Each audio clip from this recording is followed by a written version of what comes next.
অনেকদিন তো অনেক রকম গল্প বললাম, তো আজকের গল্পটা একটু ইন্টারেস্টিং।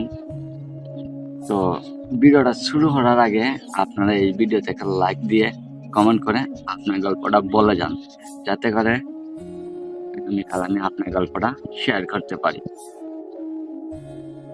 গল্পটা ঠিক এইরকম ছিল। আমার বিয়ে 7 বছর 8 মাস 22 দিন চলতেছে। এর ভিতরে কখনো আমি মা হতে পারিনি। তো সেই বিষয় নিয়ে আমার শ্বশুর শাশুড়ি ননদ দেবর ইভেন কি গ্রামের অনেক মানুষ আমাকে অনেক রকম কথা শুনাইছে, কিন্তু কোনোদিন আমার স্বামী আমারে বলে নাই যে তুমি আমার বাবা হওয়ার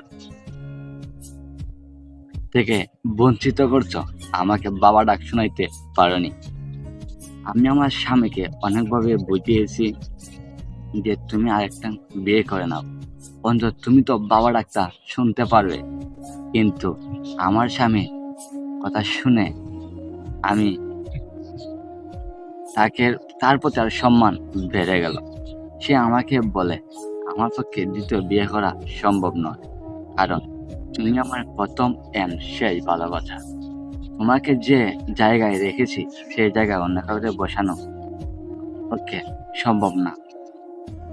আমার মৃত্যু হয়ে যাক, তবু যেন তোমার জায়গায় অন্য কেউ না আসো।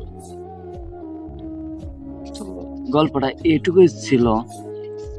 এই গল্পটা বলার একটাই উদ্দেশ্য, ভালোবাসা পূর্ণতা পায় যদি মানুষটা সঠিক হয়। স্বামী স্ত্রীর ভালোবাসা ঠিক এরকমই হওয়া উচিত।